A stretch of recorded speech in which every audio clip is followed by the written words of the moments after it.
Dalam sepak bola, kehilangan poin memang menyakitkan. Tapi ada satu hal yang jauh lebih berbahaya, kehilangan identitas permainan. Dan itulah yang kini mulai terasa di tubuh Persija Jakarta. Di tengah tekanan supporter yang terus meningkat, bahkan tuntutan perubahan di kursi pelatih mulai terdengar semakin jelas. Situasi ini terasa kontras jika kita menoleh ke belakang, ke era Thomas Doll. Saat itu, Persija bukan hanya soal hasil, tapi tentang sistem yang hidup, permainan yang jelas, dan tim yang tetap solid meski diterpa berbagai masalah. Kini, kondisi itu perlahan memudar, permainan menjadi mudah ditebak, transisi tak lagi tajam, dan kehilangan 1-2 pemain terasa seperti kehilangan arah. Di klasemen, Persija memang masih bersaing, tapi di lapangan ada sesuatu yang terasa hilang. Dan ketika masalah yang sama terus berulang, pertanyaannya bukan lagi soal siapa yang bermain, tapi bagaimana tim ini sebenarnya ingin bermain. Lalu, apakah ini murni soal performa pemain, atau justru ada yang salah dengan arah taktik Persija saat ini? Kick-Off Indonesia akan mengulasnya secara lengkap sebagai berikut.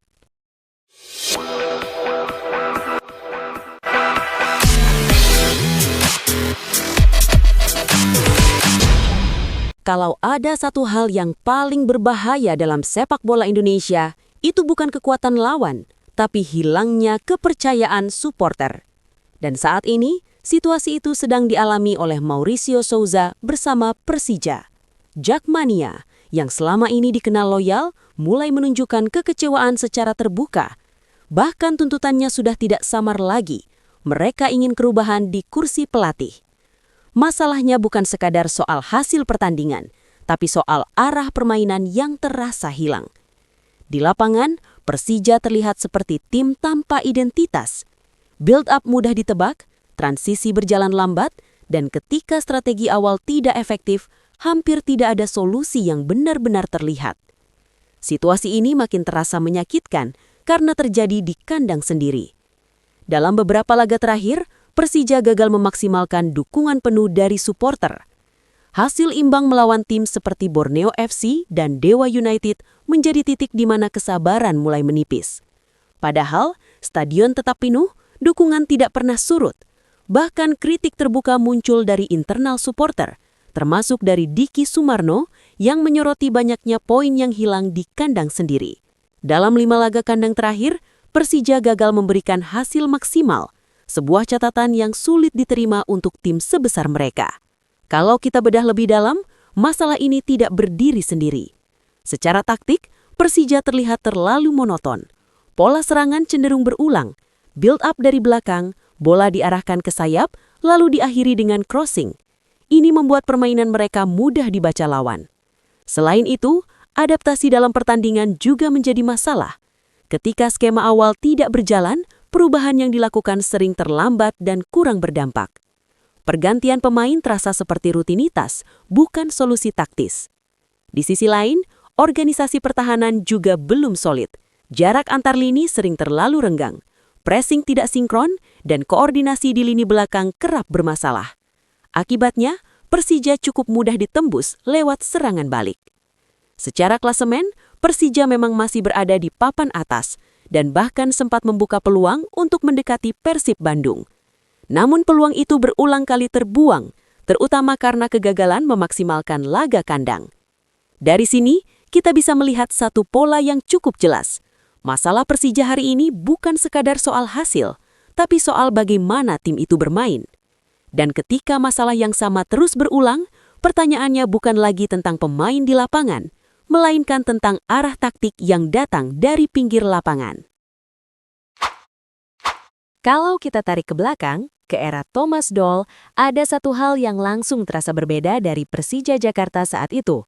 Bukan sekedar hasil, tapi identitas permainan. Sejak awal kedatangannya, Doll tidak datang dengan perubahan kecil. Ia membawa ide besar. Salah satunya adalah menghidupkan kembali formasi 3-5-2 yang sempat hilang dari sepak bola Indonesia, lalu mengembangkannya dengan pendekatan yang lebih modern. Gambaran itu sudah terlihat sejak laga pramusim melawan Rans Nusantara FC. Meski hanya uji coba, Persija tampil atraktif, agresif, dan terorganisir. Pergerakan tanpa bola hidup, wingback aktif membuka ruang, dan kombinasi antar ini berjalan jelas. Tapi yang membuat era ini benar-benar berbeda bukan hanya soal taktik. Persija sebenarnya memiliki 4 pemain asing berkualitas, namun dalam praktiknya, mereka jarang tampil bersama secara konsisten karena dihantam cedera yang datang silih berganti. Dari semua itu, hanya Ondrej Kudela yang relatif stabil dan bisa diandalkan sepanjang musim. Belum lagi, Persija juga kerap kehilangan pemain kunci karena panggilan Timnas Indonesia di saat kompetisi tetap berjalan tanpa jeda yang memadai. Artinya, dalam banyak momen, Thomas Doll harus menghadapi situasi di mana pemain asing tidak lengkap. Pemain inti dipanggil timnas, namun tim tetap dituntut tampil konsisten setiap pekan. Namun, justru disitulah kekuatan utama Thomas Doll. Ia tidak membangun tim yang bergantung pada individu, melainkan pada sistem. Siapapun yang bermain, pola tetap sama. Pressing dilakukan secara kolektif, transisi berjalan cepat, dan setiap pemain memahami perannya di lapangan. Itulah yang membuat Persija tetap stabil meskipun komposisi pemain terus berubah.